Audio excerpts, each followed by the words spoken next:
Alrighty, top of the morning to you, ladies and gentlemen, boys and girls. It's the first day of June. We're going to do some prototype testing. Well, we've been doing a little bit so far, but, well, it's the first Faller's Day of June. Anyway, we have this custom max flow system going on right here on my 400. I've been hounding Joseph for a couple of years probably, trying to get some kind of alternate. I've been running a different system on here myself. We did some flow bench testing with filters, kind of was looking at how things are working, which I've done some videos with different filters myself testing, and the results in my testing from 2-3 years ago with some filters, alternate filters if you will, that'll work on this particular saw.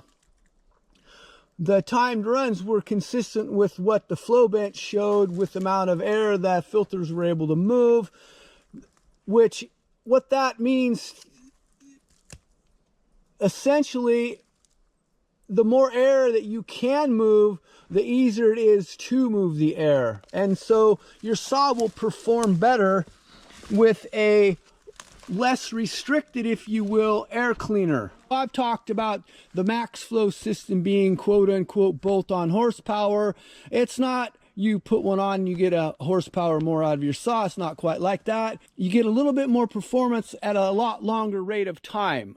Sticking with the what you'd expect and tradition, screw on situation, you loosen one screw, take the cover off, pull the air cleaner off. It's a simple to access system, which makes it super sweet.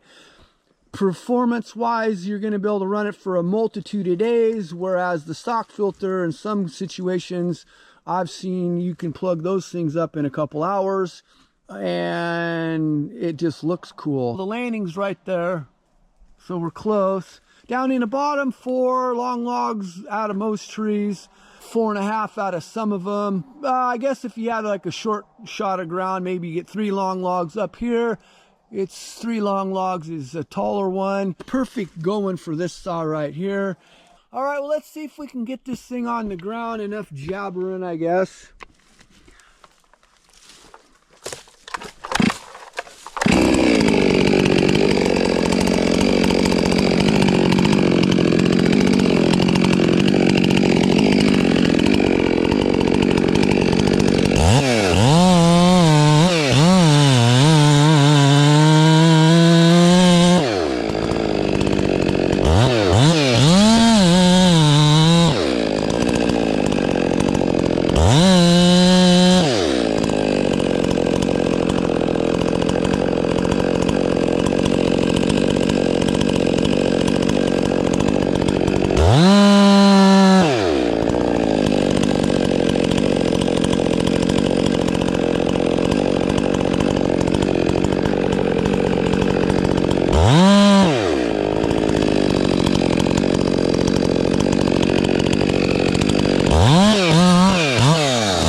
Now we have a character tree out there. That's what they call that marm fir. And I didn't really want to like terrorize it too much. I definitely didn't want to like split the gap. So I left it kind of tied over on that side, figuring because the limb weight was over on this side, we were going to be pushing it high. Looks like she threaded right on the upper side, which that's a win in this situation.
Oh,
Okay, here we are. We're over on the heavy brush load side of the hill.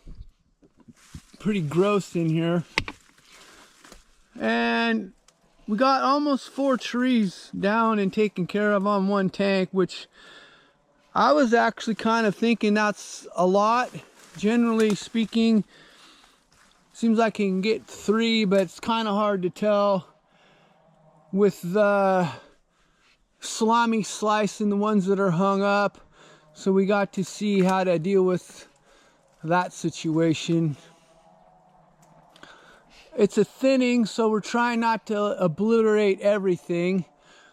And so sometimes we're wrecking trees, the trees that were falling, in order to save the trees that we're trying not to wipe out. God was smiling on me. We missed the crotch in that marm right there, and we ended up with a 34, a 34, a 32, and a 16, and then there's 15 more feet out there anyway in that thing. So even though we're up kind of pretty high on the hill, again, the landing's just right there. a little bit more than a tree length up the hill. They're still pretty tall, at least the fir anyway. All right, well, thanks for watching this session. Have a blessed day wherever you might be on his green earth.